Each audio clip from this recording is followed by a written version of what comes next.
Good evening students, good evening. कैसे आप सभी? All good. चलिए आज फिर शुरू करते हैं। वैसे तो हमने काफ़ी टाइम से शुरू किया हुआ है ये ख़त्म करेंगे भी इसको। नेशनलिज्म इन इंडिया पार्ट 8, आज 8वां भाग हम शुरू करेंगे। और ये जैसे कि अभी तक हमने 7 पार्ट्स में देखा कि कैसे हम इंडिया में किस तरह से महात्मा गांधी और बहुत सारे दूसरे लीडर्स जो इस मूवमेंट को आगे बढ़ा रहे थे, सबका पार्टिसिपेशन कुछ ना कुछ ज़्यादा कुछ कम, कुछ ज़्यादा कुछ कम चल रहा था। भगत सिंह, राजगुरु, सुखदेव ऐसे अग्रेसिव लीडर्स ने भी अपने रोल प्ले किया।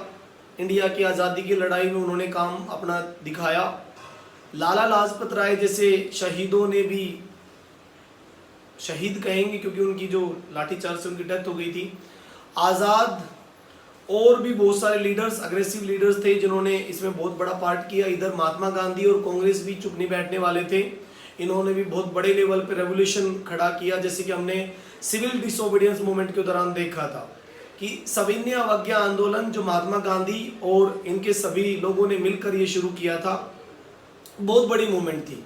स्वराज पार्टी जिन्होंने पूर्ण स्वराज, और कांग्रेस ने भी पूर्ण स्वराज की डिमांड रख दी थी, और वो दिसंबर 1929 का मंथ था जब पूर्ण स्वराज की डिमांड ब्रिटिश गवर्नमेंट के सामने रख दी गई थी। जबकि स्वराज की डिमांड तो हमारी पहले से ही चल रही थी, ठीक है। ब्रिटिशर्स को ऐसा लगता था कि इंडिया के लोग अपना प्रशासन नहीं चला सकते, और हम ये कह रहे थे कि हम अपना प्रशासन चला सकते हैं, leave India in God hand, हमने बात की थी, ठीक है। फिर उसी टाइम में जब हमने टोटल इंडिपेंडेंस की डिमांड रखी तो एक कॉन्फ्रेंस भी हुई। लास्ट वाले पार्ट में 7 नंबर पार्ट में हमने पढ़ा था कि कैसे 3 कॉन्फ्रेंस हुई थी लंदन में। ब्रिटेन की जो कैपिटल लंदन है उसमें 3 कॉन्फ्रेंस हुई। पहली राउंड टेबल कॉन्फ्रेंस 1930, दूसरी राउंड टेबल कॉन्फ्रेंस 1931 और तीसरी राउंड टेबल कॉन्फ्रेंस 1932। अलग अलग टाइम पीरियड में ये रही है, ओके। और इन तीनों कॉन्फ्रेंस में, पहली वाली कॉन्फ्रेंस में कांग्रेस और उसके कोई भी लीडर नहीं गए क्योंकि महात्मा गांधी ने नॉन सिविल डिसोबीडियंस मूवमेंट शुरू किया हुआ था, ठीक है। दूसरी कॉन्फ्रेंस में महात्मा गांधी और उनके कुछ सहयोगी गए थे और इसका कोई फैसला नहीं निकला। तीनों कॉन्फ्रेंस जो हुई थी उसमें BR अम्बेडकर जो दलित ग्रुप एसोसिएशन के लीडर थे वो गए थे। तीनों कॉन्फ्रेंसेस में BR अम्बेडकर वहां गए थे। दलित ग्रुप का जो दलित लोग होते हैं, जो लोअर कास्ट होती है, उनके रिप्रेजेंटेटिव के रूप में वो गए थे वहां पे, ओके। 1932 में और 1930 के बीच में जो मूवमेंट हुई उसमें अम्बेडकर मूवमेंट भी बड़ी इंपॉर्टेंट। मैंने आपको बताया था कि 27 से लेकर 35 के बीच में अम्बेडकर ने टेम्पल एंट्री मूवमेंट शुरू किया हुआ था, मंदिर प्रवेश आंदोलन। मैंने आपको बताया था कि कैसे 1927 से लेकर 35 के बीच में अम्बेडकर जी का जो है मंदिर प्रवेश आंदोलन, लोअर जाति के लोगों को, छोटी जाति के लोगों को मंदिरों में प्रवेश मिलना चाहिए, इस तरह की चीजें चल रही थी, ओके। और इसी बीच में 1930 में मैंने आपको बताया था कि जब दलित ग्रुप एसोसिएशन बनी लोअर जाति के लोगों के लिए, उसी टाइम में ब्रिटेन का प्रधानमंत्री रेमजे मैकडोनाल्ड ने कम्युनल अवार्ड अनाउंस कर दिया था कि छोटी जाति के लोगों को भी हम इलेक्शन के लिए हम लाना चाहते हैं। तो कम्युनल अवार्ड डिक्लेयर करने के बाद में अब देखोगे कि छोटी जाति के लोगों को भी अब जो है इलेक्शन में पार्ट या फिर उनको सेपरेट इलेक्शन की प्रोविजन आ सकते थे। इस चीज को लेकर BR अम्बेडकर बड़े खुश हुए कि चलो बहुत अच्छा काम हुआ कि छोटी जाति के लोगों को अब बड़े लोगों के जो उसके ग्रुप में नहीं फंसना पड़ेगा, इनके अलग से इलेक्शन हो पाएंगे, जैसे मुस्लिम लीग के होते हैं,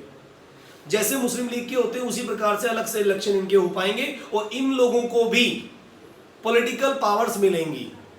जब तक लोअर जाति के लोगों को पॉलिटिकल पावर्स नहीं मिलेंगी तब तक अपने लोगों के लिए कुछ नहीं कर पाएंगे, ऐसा BR अम्बेडकर सोचते थे। लेकिन महात्मा गांधी इसके बारे में कुछ अलग सोच रहे हैं। आपको मैंने पिछली बार बताया था कि गांधी जी ने सिविल डिसोबीडियंस मूवमेंट शुरू की थी। 2 मिनट का रिकैप ले रहे हैं हम लोग। सिविल डिसोबीडियंस मूवमेंट क्यों शुरू की गई? क्योंकि इन्होंने लॉर्ड इरविन को 11 डिमांड का लेटर भेजा था। आपको याद है 11 डिमांड का लेटर 26 जनवरी 1930 के 5 दिन के बाद भेजा गया था। जब हमने 26 जनवरी को 26 जनवरी को 1930 में पहला इंडिपेंडेंट डे मनाया, भारत का पहला स्वाधीनता दिवस हमने जब रावी नदी के किनारे झंडा लहराकर मनाया था, ठीक है, तो उसके 5 दिन के बाद वो लेटर भेज दिया गया था और उस लेटर की डिमांड लॉर्ड इरविन ने मानी नहीं थी। 31 जनवरी को 1930 में वो लेटर 11 डिमांड का, जिसमें साल्ट के ऊपर से रूल हटाने थे, जिसके पॉलिटिकल प्रिजनर्स छोड़े जाने चाहिए, जिसमें जो इंडस्ट्रियलिस्ट हैं, जो हमारे इंडियन ट्रेडर्स हैं, उनके ऊपर टैक्स कम किया जाना चाहिए, शराब की दुकानें बंद हो जानी चाहिए, इस तरह की डिमांड 11 डिमांड थी। लॉर्ड इरविन को यह टाइम दिया गया था, 31 जनवरी को वो डिमांड भेजी गई, 31 जनवरी 1930 में वो डिमांड भेजी गई और 11 मार्च तक का टाइम दिया। मतलब कि 1 महीना और 11 दिन, फरवरी का महीना और मार्च के 11 दिन, 1 महीना और 11 दिन का टाइम दिया गया। अगर लॉर्ड इरविन 11 मार्च तक डिमांड मान लेते हैं तो ठीक है, नहीं तो गांधी जी क्या करने वाले थे? सिविल डिसोबीडियंस मूवमेंट, यानी कि सविनय अवज्ञा आंदोलन, ठीक है। और फिर आखिरी में इनको शुरू करना पड़ा सविनय अवज्ञा आंदोलन। गांधी जी को आखिरी में 11 मार्च को 1930 में जब डिमांड नहीं मानी लॉर्ड इरविन ने, तब 12 मार्च को शुरू करना पड़ा, अगले ही दिन शुरू करना पड़ा। साबरमती आश्रम से 78 वॉलंटियर्स के साथ 78 सत्याग्राहियों के साथ इन्होंने साबरमती आश्रम से शुरू कर दिया कि नमक को मुद्दा बनाओ, नमक के इश्यू पर सारे लोग साथ आएंगे, ब्राह्मण भी साथ आएगा, छोटी जाति का आदमी भी साथ आएगा, रिच इंडस्ट्रियलिस्ट भी साथ आ जाएंगे, वो भी हमें सपोर्ट करेंगे, पुअर फार्मर भी हमें सपोर्ट करेगा, क्योंकि नमक तो सब खाते हैं, नमक एक कॉमन चीज है तो वो सब खाते हैं। तो नमक का अगर टैक्स माफ हो जाएगा तो कोई क्यों नहीं आएगा, सब साथ आएंगे। गांधी जी ने दिमाग लगा दिया, दिमाग तो लगाते थे ये कि सबको एक साथ लाने के लिए क्या किया जाए, साल्ट को इशू बना लो और सब एक साथ आ जाएंगे, फिर देख लेंगे बाकी के इशू भी, फिर बाकी के फिर बाद में देख लेंगे, एक बार साथ तो लाओ। ये साथ आने को तैयार नहीं है, उस समय प्रॉब्लम ये थे सारे साथ आने को तैयार नहीं थे, तो साथ तो लेके आओ। और भाई साबरमती से शुरुआत हो गई। 12 मार्च को इन्होंने तय किया कि भाई हम गांव-गांव जाएंगे, हमें दौड़ के नहीं जाना कि दांडी में दौड़ के पहुंचेंगे, दांडी पहुंच गए, ऐसा कुछ नहीं करना। हमें तो गांव-गांव जाना है, लोगों को समझाना है कि अंग्रेजों को नमक का टैक्स नहीं देना। नमक हम बनाते हैं, हम तैयार करते हैं, हमारी धरती, हमारा पानी, हमारा समुद्र का पानी, नमक हमारा, हम ब्रिटिशर्स को टैक्स क्यों दें फालतू में? भाई हम क्यों दें उनको टैक्स? ठीक है, एग्रीकल्चर टैक्स देते वही बहुत है, इनकम टैक्स देते वही बहुत है, अब नमक का भी टैक्स दो। मतलब किसी किसान के पास में एग्रीकल्चर की लैंड है, 10 एकड़ है, और 10 एकड़ में वो 8 एकड़ पर या 9 एकड़ पर वो जो है एग्रीकल्चर कर रहा है, और 1 एकड़ पर वो खुद के लिए नमक बनाता है, उसमें दिक्कत क्या है? वो 10 के 10 का टैक्स तो दे ही रहा है, मतलब 10 का एग्रीकल्चर टैक्स भी दो और साथ में नमक का टैक्स भी दो। ये क्या मतलब हुआ? ये तो कोई मतलब नहीं हुआ। भाई 10 एकड़ का हम टैक्स दे तो रहे हैं एग्रीकल्चर लैंड का, और किसी 1 एकड़ में अगर मैं एग्रीकल्चर में नमक एग्रीकल्चर ना करना चाहिए, नमक बनाना, दिक्कत क्या है इसमें? इसमें दिक्कत क्या है? हम क्यों टैक्स दें? तो लोगों को समझाना था, गांव-गांव जाना था। ये लोग 10 मील चलते थे बस, केवल 1 मील में 1.5 किलोमीटर से थोड़ा ज्यादा होता है, 1600 मीटर होता है, 1 मील में 1600 मीटर होता है, मतलब 1.6 किलोमीटर होता है। ये लोग गांव-गांव जाते, ठीक है, रोजाना इनने टारगेट किया हुआ था कि हम 10 मील चलेंगे, मतलब कि 16 किलोमीटर चलेंगे बस। रोजाना हम सिर्फ 16 किलोमीटर चलेंगे। जो भी गांव बीच में आएगा उन सबको समझाया जाएगा, मोटिवेट किया जाएगा, और भाई मोटिवेट करते करते ये 24 डेज तक चले। सोचो अगर गांधी जी रोजाना 10 मील चल रहे हैं और दांडी पहुंचते पहुंचते 24 दिन लग गए, तो कितने मील चले? 240 माइल्स। सीधी सी बात है कि अगर रोजाना 10 मील के गांव के लोगों को इकट्ठा कर रहे हैं 10 माइल्स, और 24 डेज लग गए उनको दांडी पहुंचने में, साबरमती से 12 मार्च को शुरू किया 1930 में, और पहुंचे कब? 6 अप्रैल को, 5 को पहुंच गए थे, 5 अप्रैल को पहुंच गए थे। 6 अप्रैल को नमक कानून तोड़ दिया इन्होंने। 5 अप्रैल को 24 दिन पूरे हो जाते हैं, 5 अप्रैल को 24 दिन पूरे हो जाते हैं, 24 डेज, और 6 अप्रैल को नमक कानून तोड़ दिया इन्होंने सुबह मॉर्निंग में। तो इस तरह से 240 माइल्स की यात्रा करके वो पहुंचे। कितना लंबा सफर था सोचो, 240 माइल्स, 240 मील, किलोमीटर तो और भी ज्यादा हो जाएंगे, किलोमीटर ज्यादा नहीं हो जाएंगे, 375 किलोमीटर हो जाएंगे लगभग, अप्रोक्सीमेट 375 किलोमीटर। बताओ, बहुत दूर हो गया ये तो बहुत दूर हो गया। लोगों ने ये कहा कि महात्मा गांधी की यात्रा तो, नमक यात्रा तो नेपोलियन की यात्रा के बराबर है, जो नेपोलियन ने एल्बा से पेरिस के बीच में की थी। कंपैरिजन करना शुरू किया कि भाई महात्मा गांधी की यात्रा, नमक यात्रा, नेपोलियन की एल्बा यात्रा, एल्बा से पेरिस के बीच में जो यात्रा थी ये थी। फिर फाइनली वो पहुंच गए, 5 अप्रैल को पहुंच गए, ठीक है, 5 अप्रैल को पहुंच गए, और 6 अप्रैल को इन्होंने नमक कानून को तोड़ दिया और गांधी जी को पकड़ के जेल में डाल दिया गया। अब गांधी जी जेल में थे, लेकिन मूवमेंट चल रहा था। नमक के कानून को गुजरात आसपास सारे एरिया में नेगलेक्ट कर दिया, कभी कोई नहीं देगा। साबरमती से ये लोग दांडी पहुंचे, और दांडी में इतनी भीड़ थी, स्टार्टिंग में तो सिर्फ 78 वॉलंटियर थे, और लेकिन जब वो पहुंचे ना, वहां पे लाखों की भीड़ थी। ब्रिटिशर्स को फिर पसीने आ गए, अब क्या करें, समझ से बाहर फिर काम हो गया, ठीक है। और उसके बाद फाइनली उन्होंने वो किया। नॉन को ये सिविल डिसोबीडियंस लगातार चलता रहा, लेकिन 1 साल के बाद फिर इरविन ने इनको समझौता करना पड़ा, क्योंकि राउंड टेबल कॉन्फ्रेंस में इनको बुलाना था, ठीक है। तो शुरू करें, इसके बाद क्या हुआ? यस, ठीक है, okay. Nationalism in India, nationalism in India, India में नेशनलिज्म, ओके। ये देखिए, भारत में राष्ट्रवाद, ओके, इसका पार्ट 7, ओके। ये देखिए पार्ट 8, इसका पार्ट 8 हम करने वाले हैं। 7 तो बन चुका, हाँ यस, 7 तो बन चुके, ये पार्ट 8 है, ओके। तो इसमें हम बात करेंगे कि महात्मा गांधी ने ये कब शुरू किया, ओके। तो ये सिविल डिसोबीडियंस मूवमेंट जो शुरू किया गया था, सिविल डिसओबीडियंस, ठीक है। ये सिविल डिसोबीडियंस मूवमेंट जो शुरू किया गया था, ये इसकी शुरुआत थी, इसका स्टार्टिंग था इसका जो है 12 मार्च से लेकर, ठीक है, और 12 मार्च 1930 से शुरू हुआ था, और ये 6 अप्रैल में फाइनली जो है ये लोग दांडी पहुंच गए थे, ठीक है। 1930 में ये दांडी पहुंच गए थे। शुरुआत कहां से हुई थी? साबरमती आश्रम, ठीक है। और खत्म कहां हुआ ये दांडी के कोस्टल एरिया पे, दांडी कोस्टल एरिया, यहां पर ये खत्म हुआ, ओके बेटा, दांडी कोस्टल एरिया पे ये खत्म हुआ, ओके। दूसरी बात, दांडी कोस्टल एरिया पे खत्म हुआ ये, और ठीक है, उसके बाद में आप देखोगे आश्रम से शुरू हुआ। उस समय इन्होंने टोटल जो यात्रा की, टोटल जर्नी, ठीक है, टोटल जर्नी, ओके, जो यात्रा थी, टोटल जर्नी जो इनकी थी, ठीक है, वो थी 240 माइल्स, ठीक है, अप्रोक्सीमेट 375 किलोमीटर अप्रोक्सीमेट, ठीक है, इतना ये अप्रोक्सीमेट था, ओके, अप्रोक्सीमेट इतना इन्होंने यात्रा तय की थी, ओके।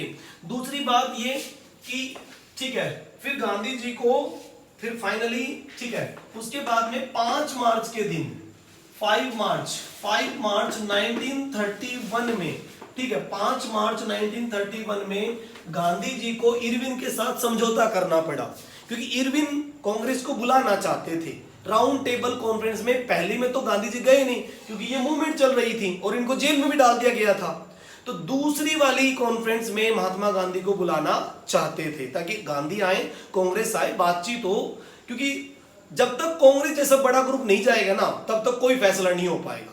ये सही बात थी। लंदन की कॉन्फ्रेंस यानी कि राउंड टेबल कॉन्फ्रेंस सेकंड में वो बुलाना चाहते थे। इसीलिए लॉर्ड इरविन ने गांधी जी की कुछ डिमांड मान ली, कुछ डिमांडें मान ली। ओके, इसीलिए कहते हैं लॉर्ड, ठीक है, इरविन गांधी पैक्ट, ये इरविन गांधी पैक्ट हुआ, गांधी पैक्ट साइन हुआ, पैक्ट साइन हुआ। Okay, Irwin Gandhi pact sign हुआ, ठीक है, और ठीक है सम और कुछ डिमांडें एक्सेप्ट कर ली गई। गांधी जी की पॉलिटिकल प्रिजनर्स को छोड़ने की डिमांडें जो थी वो एक्सेप्ट कर ली गई। कुछ साल्ट के ऊपर भी इनको रिलैक्सेशन दिया गया, कुछ ट्रेड रिलैक्सेशंस भी दिया गया, ठीक है, लेकिन वो बहुत बड़े लेवल पे जितना ये डिमांड कर रहे थे उतना नहीं हुआ। आप देखो कि जितना ये डिमांड कर रहे थे उतना नहीं हुआ, स्मॉल स्मॉल लेवल पे चीजें की। और गांधी जी ने इसकी करने के बाद, एग्रीमेंट करने के बाद, 5 मार्च का गांधी इरविन पैक्ट करने के बाद में उन्होंने इसको रोक दिया, सिविल डिसोबीडियंस को रोक दिया गया कि चलो बातचीत करने दो, फिर बाद में देखते हैं क्या होता है।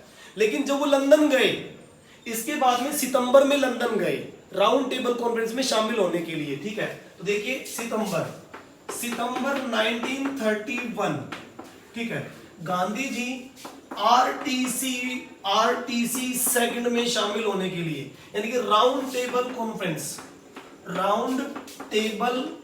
कॉन्फ्रेंस, ठीक है, कॉन्फ्रेंस में, ठीक है, लंदन में शामिल होने के लिए गए थे। ओके, बहुत सारे कांग्रेसी लीडर नाराज थे, गांधी इरविन पैक्ट से बहुत ज्यादा नाराज थे।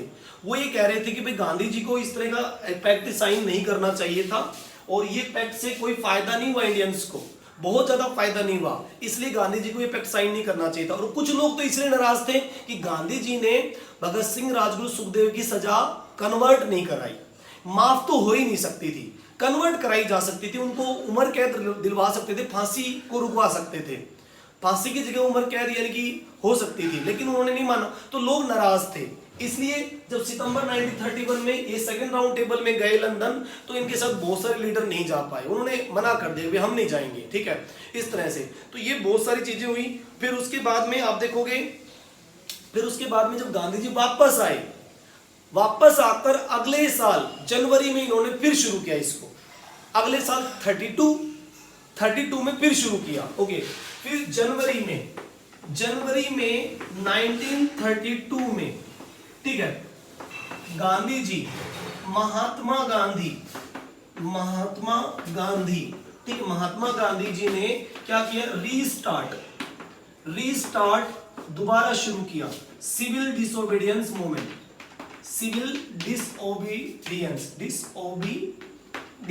ठीक है, सिविल डिसोबीडियंस मूवमेंट को दोबारा शुरू किया। ये देखिए, सविनय अवज्ञा आंदोलन फिर शुरू किया गया। आपको क्या लगता है कि गांधी जी का जैसे पहले जो क्रेज था वो वैसा ही रहेगा? क्या एक्सट्रीमिस्ट इनका साथ देने के लिए आगे आएंगे? नो। क्या यहां पर जो मॉडरेट्स हैं जिनकी बात गांधी जी ने नहीं मानी और इरविन पैक्ट कर लिया, क्या वो साथ देने के लिए आगे आएंगे? नहीं, उतना क्रेज नहीं था, लोग गांधी के कम सपोर्ट में थे।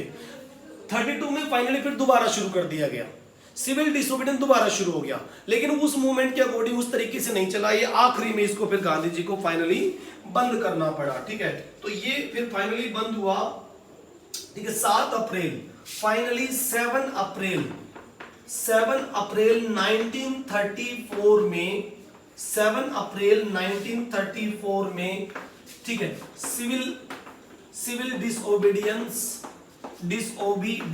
ठीक है, मूवमेंट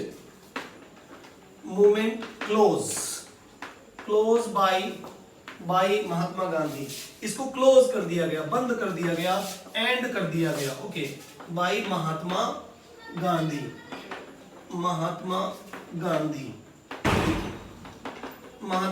जी के थ्रू ये फिर बंद कर दिया गया।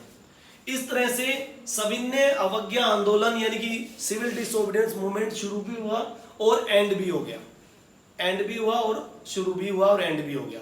इसी बीच में जब महात्मा गांधी जेल में बंद थे, जब 1932 में उन्होंने दोबारा शुरू किया था, तो महात्मा गांधी को जेल में डाल दिया गया था। जब जनवरी में इन्होंने ये दोबारा शुरू किया राउंड टेबल कॉन्फ्रेंस से वापस आने के बाद, तो जब दोबारा शुरू किया तो इनको जेल में डाल दिया गया। इन्हें पूना की जेल में बंद किया गया था, महाराष्ट्र में एक जगह पड़ती है पूना, इनको अरेस्ट करके महात्मा गांधी को दोबारा सिविल डिसोबीडियंस शुरू करने के चक्कर में इनको बंद करके जेल में, पूना की जेल में बंद कर दिया गया।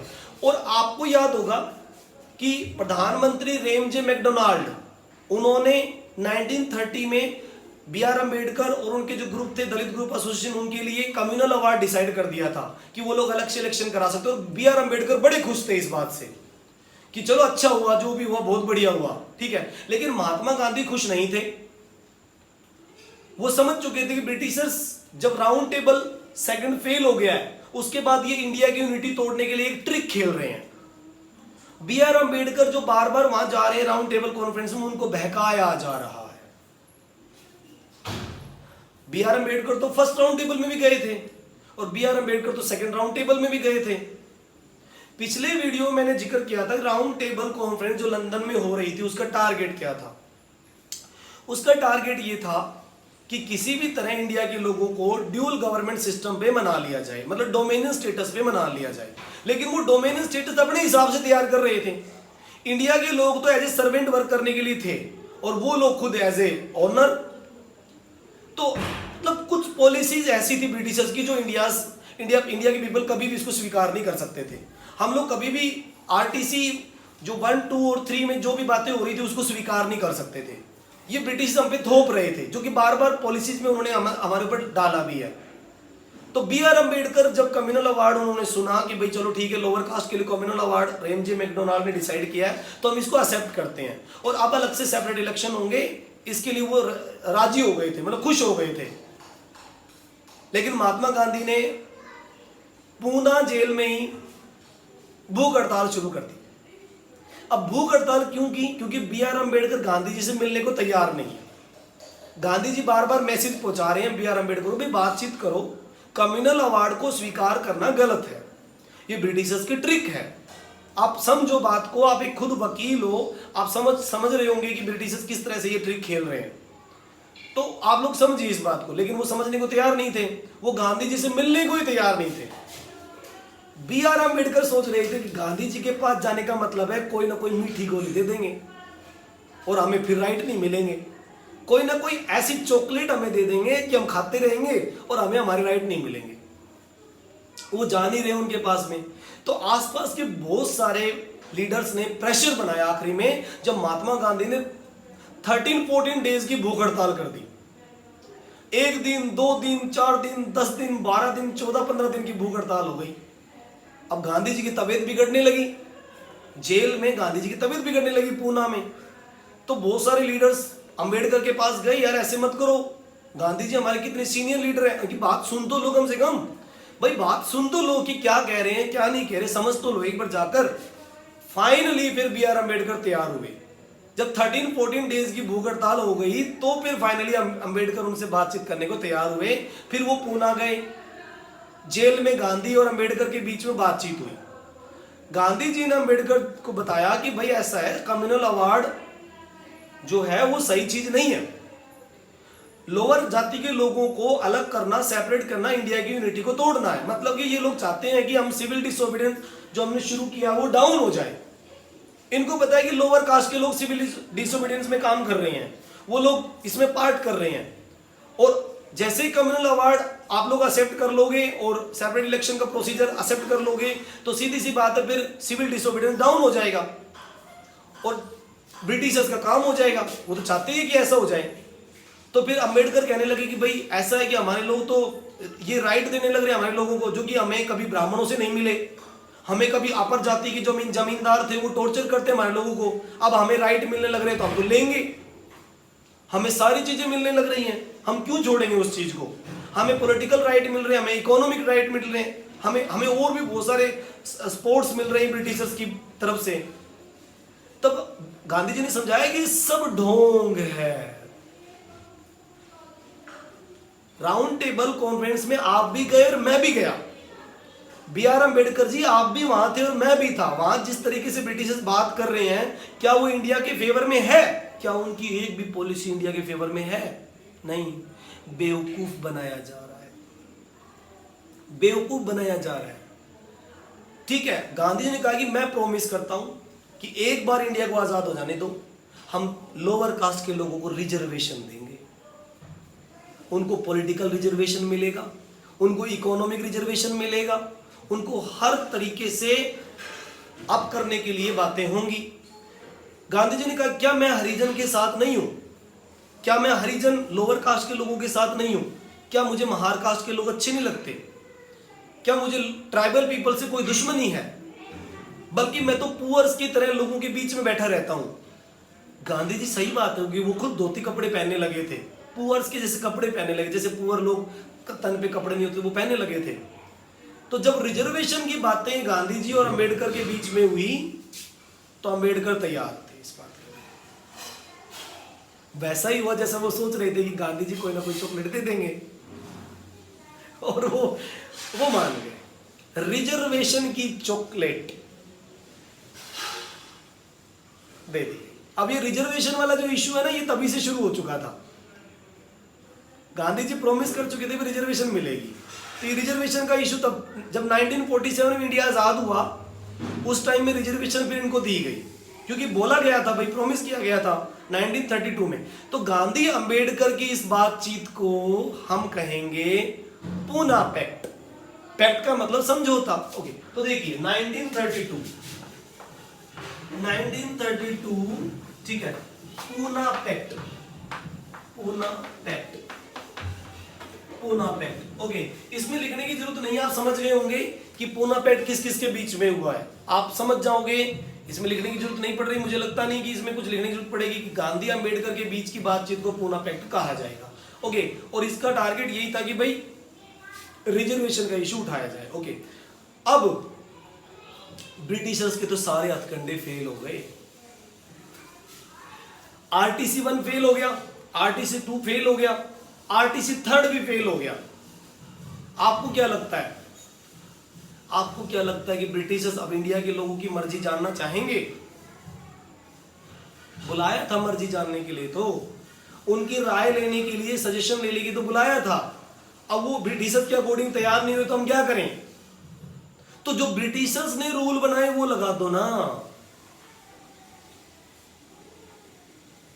नहीं समझे भाई, इंडिया के लोग तो तैयार नहीं है, हमने जो तैयार कर लिया वो तो लगेगा लगेगा। अगर वो तैयार हो जाते तो ठीक है, नहीं तो नहीं, बात खत्म, नहीं तो नहीं।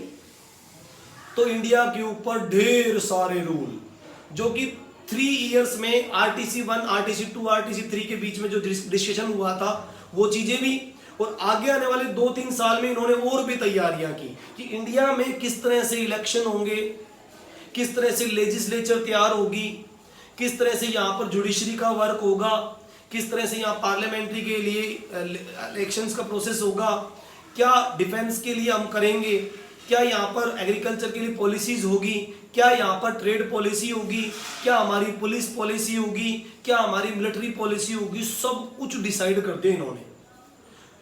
इन 4 साल 5 साल में 1930 से लेकर 35 के बीच में इन्होंने सारी प्लानिंग कर दी कि इंडिया में इस तरह से गवर्नमेंट बनेगी, स्टेट गवर्नमेंट ऐसे बनेगी, यूनियन गवर्नमेंट ऐसे बनेगी, ये होगा सिस्टम, वैसे होगा, ऐसे होगा, सारा कुछ तैयार कर दिया, लगा दिया। फिर इंडिया में 1935 का government of India act, government of India act. आपको क्या लगता है कि इस एक्ट का इंडिया के लोग एक्सेप्ट करेंगे? नहीं, ये तो मनमानी चल रही है, जैसा वो चाहेंगे वैसा होता रहेगा, मनमानी चल रही है। फिर भी लगा दिया, एक्सेप्ट करो चाहे ना करो, इंडिया के लोग जाएं भाड़ में, लगाओ लगाओ इन पे। पहले भी लगाते रहे हम, 1919 का गवर्नमेंट ऑफ इंडिया एक्ट लगाया था, एक और लगा दिया, एक और लगा दिया, इस तरह से 1935 का एक्ट लगा दिया। हम आज बहुत सारे लोग ये कहते हैं कि जो 1935 में ब्रिटिशर्स ने 5 साल के दौरान जो सिस्टम इंडिया को बना के दिया था, लेजिस्लेचर का सिस्टम, जुडिशरी का सिस्टम और एजुकेटिव सिस्टम जो बना के दिया था, कहते हैं कि हमारे कॉन्स्टिट्यूशन में उसको भी लिया गया। हम लोगों ने, क्योंकि ब्रिटिशर्स का जो पार्लियामेंट्री सिस्टम था वो काफ़ी हद तक इम्प्रूव्ड सिस्टम था, उन्होंने हमारे यहाँ पर जो चीज़ें 1935 में लगाई, हमने 1947 के टाइम में उसको कॉन्स्टिट्यूशन में रखा, जो आज तक हम फॉलो कर रहे हैं। पार्लियामेंट्री सिस्टम फॉलो कर रहे हैं, राज्यसभा लोकसभा हमने बनाई हुई है। तो कुछ हद तक चीज़ें गलत नहीं थी, कुछ चीज़ें गलत थी, कुछ अधिकार छीने भी जा रहे थे, कुछ अधिकार दिए भी जा रहे थे। तो 1935 का एक्ट लगभग इस तरह तैयार किया गया। ओके, तो हम देखते हैं आगे कि क्या ये लोग लगाते हैं। ठीक है, ओके, एक बार मैं रफ कर देता हूँ, फिर आगे देखते हैं क्या क्या चीजें हैं। ओके, हाँ, तो आगे देखते हैं, अब शुरू करते हैं। ठीक है, तो अब हम 1935 का government of India act, okay 1935, ठीक है, government of India act, India में लगा दिया गया। ठीक है, उसी टाइम में जिस समय Indian government of India act लगाया गया, उसी टाइम के आसपास कुछ कांग्रेस सोशलिस्ट पार्टी भी एक बनी थी, बहुत फेमस है। 1934 की एक पार्टी, ठीक है, जिसको कहते हैं मई में बनी थी ये, मई में, ओके, जिसको कांग्रेस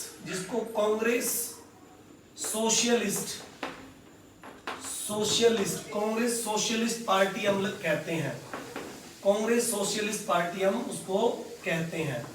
ठीक है, ये देखिए, कांग्रेस सोशलिस्ट पार्टी हम इसको कहते हैं, जो उसी टाइम के आसपास मई में बन गई थी। ओके बेटा, उसके बाद देखिए, उसी टाइम के आसपास 1936 में अप्रैल में 1936 में, ठीक है, ये देखिए 1936 में अखिल भारतीय, ठीक है, अखिल भारतीय, ठीक है, अखिल भारतीय किसान सभा का भी आयोजन किया गया। ये भी बनी अखिल भारतीय किसान सभा। जहां तक मेरा आइडिया है, ये 1935 के गवर्नमेंट ऑफ इंडिया एक्ट का प्रोटेस्ट करती हुई एक पार्टी थी, जो कि किसानों के ऊपर लगाए गए अनावश्यक जो रूल्स थे उनको ये प्रोटेस्ट कर रहे थे, उसके विरोध कर रहे थे। ठीक है, जिसका फेमस लीडर, ठीक है, जिसका फेमस लीडर रहा, ठीक है, ये लखनऊ में तैयार हुई थी, लखनऊ, ठीक है, लखनऊ यूपी में, ठीक है, लखनऊ यूपी में तैयार हुई। इसका जो फेमस लीडर था,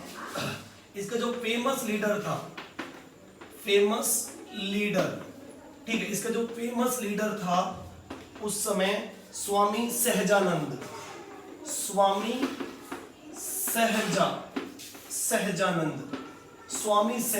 इसके प्रमुख अध्यक्ष थे। ओके, और एन जी रंगा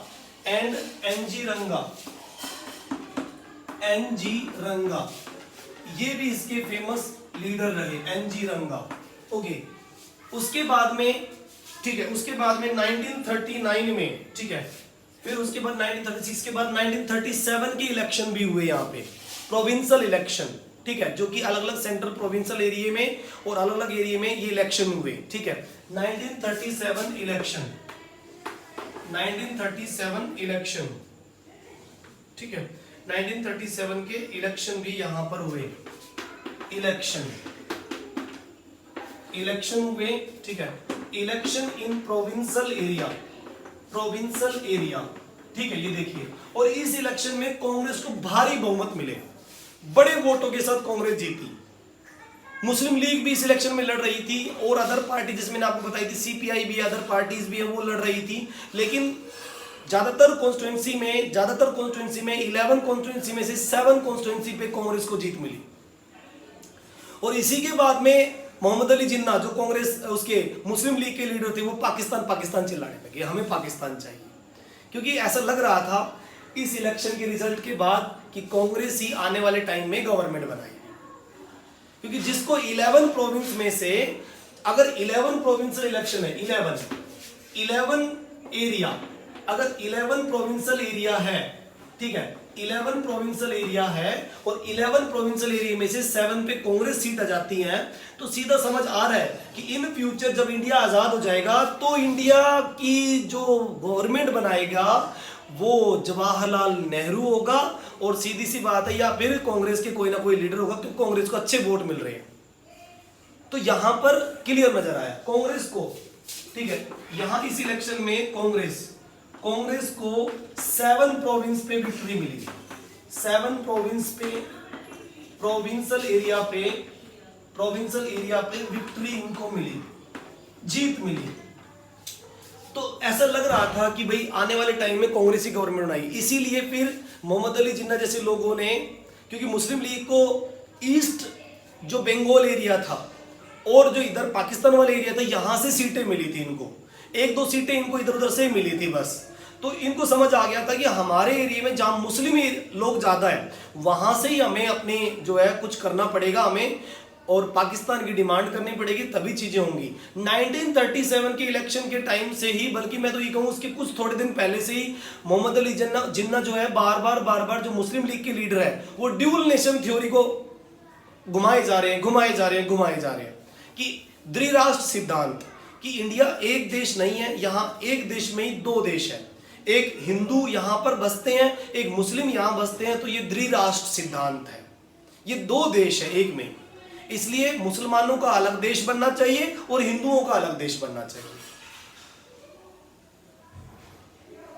इस इलेक्शन के बाद तो ये जो सुई थी वो और घूम गई, क्योंकि इनको समझ आ चुका था कि भाई इंडिया में हम जब तक हैं कांग्रेस के टक्कर नहीं दे सकते, हम कांग्रेस को टक्कर नहीं दे सकते, और जब इंडिया से बाहर निकलेंगे पाकिस्तान बनाएंगे तो वहां पर हमारे लोग होंगे और हमारी ही गवर्नमेंट बनेगी, क्योंकि फिर वहां मुस्लिम लीग को लोग सपोर्ट करेंगे, सीधी सी बात है। तो इस इलेक्शन के बाद तो नक्शा ही चेंज होने लग गया इंडिया का, ठीक है। ओके, तो देखिए 19, ठीक है, देखिए उसके बाद में, ठीक है 1930, हाँ ठीक है 19 मोहम्मद अली जिन्ना, ओके 1930, उसके बाद में 24 मार्च 1940। अब ये देखो एक बार, 24 मार्च 1940, ठीक है, all India Muslim league AIML, all India Muslim league, ठीक है, ऑल इंडिया मुस्लिम लीग, ये पार्टी जो कि 1906 में बनी थी, ये पार्टी जो कि 1906 में बनी थी, जिसका फेमस लीडर मोहम्मद अली जिन्ना बाद में 1915 के बाद आया, और 1915 के बाद जब मोहम्मद अली जिन्ना इसमें शामिल हुआ तो एक मेन लीडर था, इसने ड्यूल नेशन थ्योरी देते हुए, इसने Mohammad Ali Jinnah famous leader, okay, ये देखिए फेमस लीडर मोहम्मद अली जिन्ना, उसका नाम था मोहम्मद अली जिन्ना, ये देखिए मोहम्मद अली जिन्ना, ठीक है, मोहम्मद अली जिन्ना, ठीक है। इन्होंने 24 मार्च को 1940 में इन्होंने लाहौर अधिवेशन, ठीक है, किस दौरान, लाहौर अधिवेशन, इस पे लाहौर अधिवेशन हुआ, लाहौर सेशन, ठीक है, लाहौर सेशन किया इन्होंने, ऑल इंडिया मुस्लिम लीग ने। लाहौर सेशन के दौरान मोहम्मद अली जिन्ना ने पाकिस्तान की डायरेक्ट डिमांड कर दी कि हम पाकिस्तान चाहते हैं। ड्यूल नेशन थ्योरी तो पहले ही चल रही थी, मैंने आपको बताई थी कि इनकी ड्यूल नेशन थ्योरी, इसकी क्या थी, ड्यूल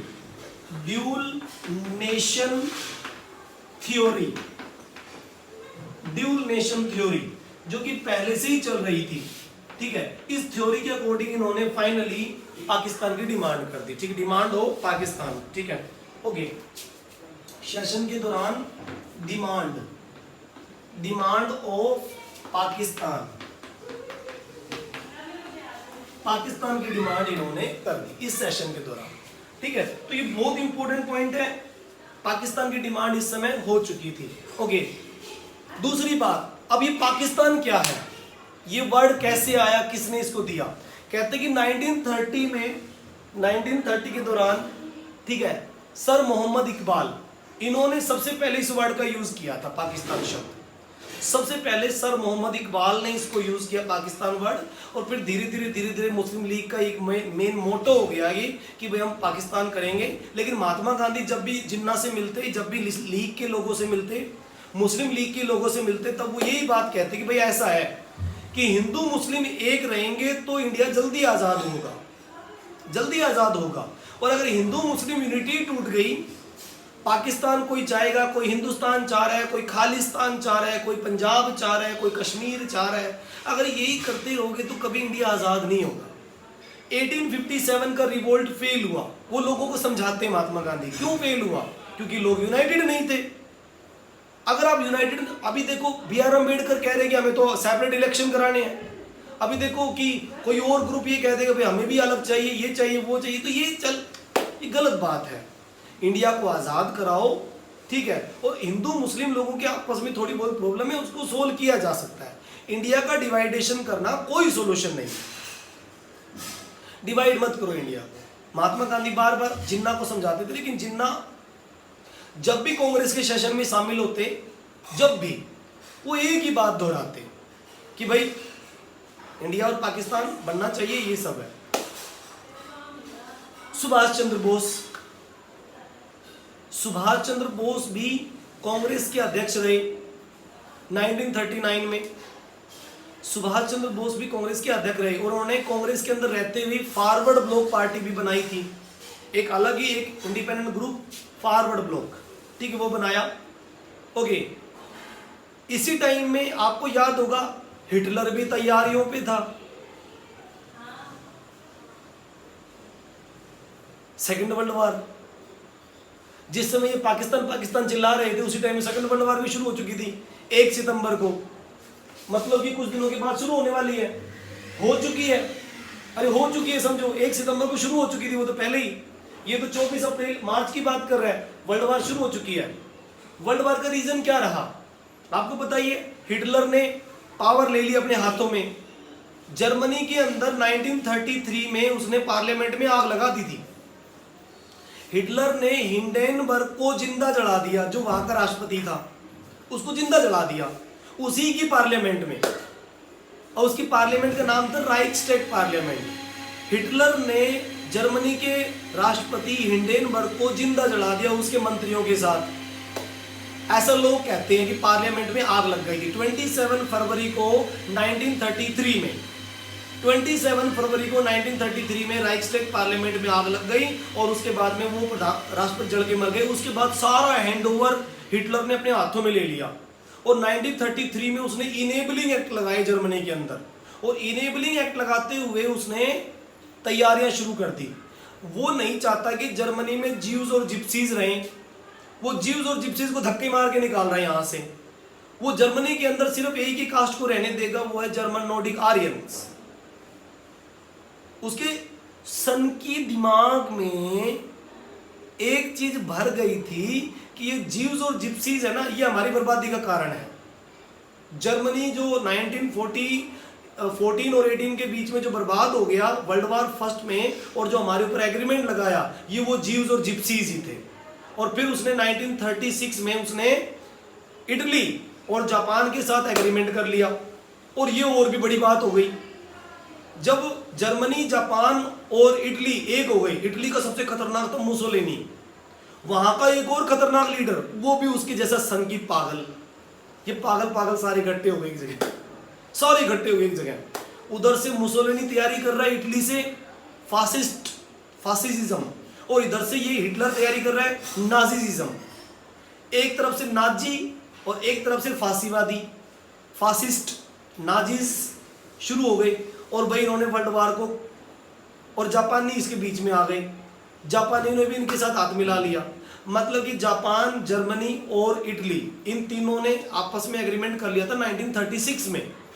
इसको कहते हैं रोम बर्लिन टोक्यो एग्रीमेंट, 1936 का एग्रीमेंट।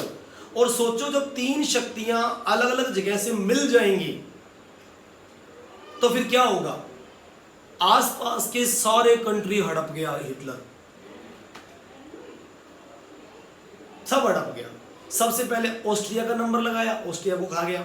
उसके बाद लग्जमबर्ग, बेल्जियम और जगह जगह जब पहुंच गया पूरा। और उसने रशिया का दरवाजा भी नॉक कर दिया, हेलो हम आ गए। रशिया का दरवाजा भी नॉक किया उसने। 1941 में जापानियों ने एक और बड़ी गलती कर दी, यूएसए के पर्ल हार्बर पे अटैक कर दिया। रात में नेवी पोर्ट के जो सोल्जर्स थे वो बेचारे मारे गए। अमेरिका का पर्ल हार्बर पोर्ट सबसे खतरनाक, जो वहां पर अटैक हुआ जापानियों का, बाद में जापानियों को हर्जाना भुगतना पड़ा। अमेरिका सोए हुए शेर को जगाया जापानियों ने, और फिर उस शेर ने उनकी चीरफाड़ करी। बाद में एटम बम गिराए गए, जापानियों के ऊपर नागासाकी और हिरोशिमा में 6 अगस्त 1945 में और 9 अगस्त 1945 में 2 बम गिराए गए। एक गिरा हिरोशिमा पर, एटम बम, तबाही मचा दी, बहुत बुरी हालात कर दी। कहते कि घास का तिनका भी अगले 20 साल में नहीं हुआ वहां पे, ऐसी बुरी हालत थी वहां पे। और रेडिएशन का असर, लोग अपंग, लूले लंगड़े काणे खोड़े, ऐसे हालत खराब हो गई लोगों की, इतनी बुरी हालत हो गई। कहते हैं कि जब पहला बम गिराया गया, यूएसए ने जब पहला बम गिराया जापान के हिरोशिमा में 6 अगस्त पे 1945 में, तो लोगों को लगा कि बहुत बड़ा कोई सूरज आके गिर गया, धमक चमक इतनी जबरदस्त भड़ाम से बोला है सब कुछ, और चमक, लोगों की आंखें अंधी हो गई और थोड़ी सी देर में इतनी ज्यादा हीट हो गई कि लोगों की आंखें पिघलकर मोम की तरह बाहर आ गई। पूरे बॉडी का जो मांस है वो हड्डियों पे चिपक गया, जो जहां पे खड़ा रह गया वो खड़ा रह गया, पेड़ झुलस गए सारे के सारे, बिल्डिंगों की ईंटें बह रही है, बिल्डिंगों की ईंटें बह रही हैं, इतनी जबरदस्त हीट वहां पर, सब कुछ झुलस गया। जीव जंतु वहां पे जो बेचारे एनिमल्स वगैरह थे वो सब के सब ऐसे झुलस गए जैसे किसी ने तंदूर में भून दिया हो, किसी ने तंदूर में डाल के जैसे उनका कर दिया हो, बहुत बुरी हालत कर दी वहां पे। और फिर 3 दिन के बाद 9 अगस्त को नागासाकी पर एक और बम गिराया, वो और भी खतरनाक था, कहते कि वो और भी डेंजरस था, उसने नागासाकी को तबाह कर दिया। जापान ने 1941 में पर्ल हार्बर पे अमेरिका पे अटैक करके सोए हुए शेर को जगा दिया था, जिसका पनिशमेंट उन्हें नागासाकी हिरोशिमा पे मिला। अगर 1941 में जर्मनी और इटली के बहकावे में न आकर जापानियों ने अमेरिका पर अटैक ना किया होता तो हिरोशिमा नागासाकी बच जाता। बहकावे में आ गए, हिटलर के उसमें चढ़ गई है, हिटलर मुसोलिनी के चक्कर में फंस गई है। ठीक है, हिटलर ने पहले तो 1938 में ऑस्ट्रिया को कब्जा लिया और फिर धीरे धीरे सारे एरिया कब्जाने लगा वो। ठीक है, और उसके बाद में 1939 में जब इंग्लैंड वालों ने उसको वार्निंग दिया कि भाई वार जो है पोलैंड को छोड़ दो, क्योंकि पोलैंड भी 1931 में कब्जा लिया गया था। 1 सितंबर को पोलैंड पे कब्जा कर लिया इन्होंने अटैक करके। 1 सितंबर को हिटलर ने पोलैंड पे कब्जा कर लिया अटैक करके कब्जा कर लिया। इसीलिए इंग्लैंड वालों ने, फ्रांस वालों ने वार्निंग दी थी हिटलर को कि भी पोलैंड को छोड़ दो, 3 तारीख तक का टाइम दे रहे हैं। 1 सितंबर को 1931 में पोलैंड पे कब्जा किया था हिटलर ने, 3 तारीख तक, 3 सितंबर तक का टाइम दिया गया कि भाई अगर छोड़ दोगे तो ठीक है, नहीं तो वार होगी, इंग्लैंड और फ्रांस एक साथ जर्मनी पे अटैक कर देंगे। हिटलर नहीं डरता, कर दो अटैक। ठीक है, और यही हुआ, फ्रांस और इंग्लैंड ने एक साथ अटैक कर दिया जर्मनी के ऊपर, एक ईस्ट फ्रंट पे एक वेस्ट फ्रंट पे, और युद्ध शुरू हो गया। अब इंग्लैंड के लोग चाहते थे कि भी हम लोग भी युद्ध में जाएं, इंडिया के लोग, क्योंकि इंग्लैंड वालों ने जर्मनी पे अटैक कर दिया है। क्या आप जाओगे? हम नहीं जाएंगे भाई, हम तो पहले हाथ ऊपर कर रखे, हम क्यों जाएं? हम तो पहले हाथ ऊपर करके हम क्यों जाएं भाई, हम क्यों जाएं? और हमारा मतलब ही क्या जर्मनी से, हमारा कोई मतलब नहीं हिटलर से, हम क्यों जाएं? हम जापानियों का साथ देने के लिए क्यों जाएं वहां पे, जापानियों के हाथ मरने क्यों जाएं? लेकिन ब्रिटिशर्स ने फिर भी हमारे लोगों को वहां भेजा। सब लोगों ने प्रोटेस्ट किया, सारे लोगों ने कांग्रेस से रिजाइन दे दिया, जो कि प्रोविंशियल में जीते थे। इस प्रोविंशियल इलेक्शन में जो जीते थे ब्रिटिश प्रोविंशियल एरिया में, सब ने रिजाइन दे दिया एक साथ, क्योंकि ब्रिटिश गवर्नमेंट चाहती थी कि इंडिया के लोग सिग्नेचर करें कि हम इंडियंस को वर्ल्ड वार में भेजने के लिए तैयार हैं। क्या हम सिग्नेचर कर देते? क्या हम सिग्नेचर कर सकते थे? नो, हमने तो रिजाइन कर दिया कि हम रिजाइन करते, हम तो अथॉरिटी में है ही नहीं। प्रोविंशियल इलेक्शन के बाद जो अथॉरिटी में लोग आए थे इंडियन पीपल, सब ने रिजाइन कर दिया। सुभाष चंद्र बोस जो उस समय कांग्रेस पार्टी में थे, उन्होंने भी रिजाइन कर दिया, सब लोगों ने रिजाइन किया। और सुभाष चंद्र बोस ने जो कांग्रेस के अंदर फॉरवर्ड ब्लॉक पार्टी बनाई थी, उनका लीडरशिप करना शुरू कर दिया। अब ब्रिटिशर्स को लगा कि सुभाष चंद्र बोस कोई बड़ा बवाल ना कर दे, उसको कलकत्ता में ही उसके घर में नजरबंद कर दिया गया, हाउस अरेस्ट कर दिया, कि अभी फॉरवर्ड ब्लॉक की वजह से कोई प्रॉब्लम ना हो जाए हमें। सुभाष चंद्र बोस ने 1939 में फॉरवर्ड ब्लॉक बना दी थी, क्योंकि उनको लगता था कि ये लोग कुछ ऐसा करने वाले हैं, तो हाउस अरेस्ट कर दिया उसको। कहते कि 1 साल भर तो ये अरेस्ट रहे, लेकिन 1941 में ये निकल गए वहां से। सुभाष चंद्र बोस हाउस अरेस्ट जरूर थे, लेकिन बाद में इन्होंने पठान का वेश बनाया और ये निकल गए।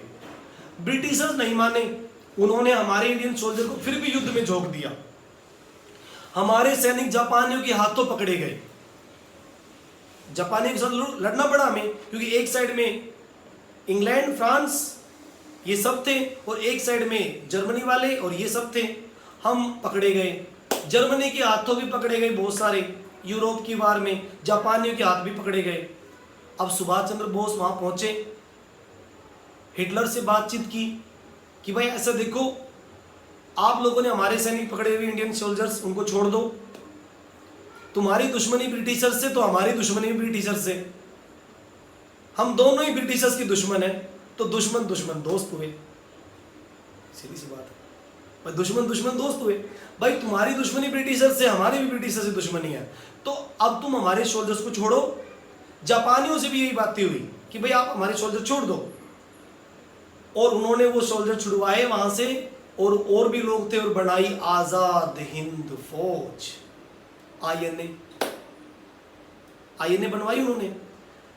आईएनए का बहुत बड़ा रोल प्ले रहा इंडिया के फ्रीडम फाइट में। हम आगे यही पढ़ने वाले हैं। आगे सुभाष चंद्र बोस की आईएनए, महात्मा गांधी का भारत छोड़ो आंदोलन, क्विट इंडिया मूवमेंट, एक टर्निंग पॉइंट आ गया है। अब एक टर्निंग पॉइंट आ गया है, या तो इधर और या फिर इधर, बस अब ये होने वाला है। Mahatma Gandhi non cooperation movement के दौरान ये कहेंगे या तो करो या मरो।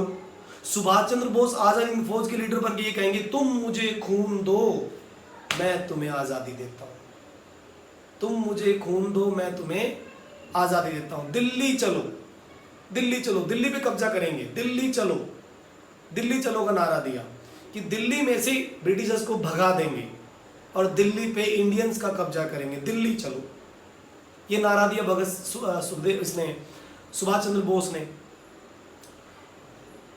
वर्ल्ड वार चलती रही, वर्ल्ड वार चलती रही। जापान के ऊपर 2 बम, जिनमें एक का नाम तो लिटिल बॉय था और एक का नाम फैटमैन। एक बम लिटिल बॉय, एक बम फैटमैन, तो वो दोनों बम गिराए गए। कहते कि लिटिल बॉय नाम का ही लिटिल बॉय था, वजन उसमें ज्यादा था। लिटिल बॉय नाम का ही लिटिल बॉय था, वजन उसमें ज्यादा था, और फैटमैन नाम का ही फैटमैन था, वजन उसमें कम था।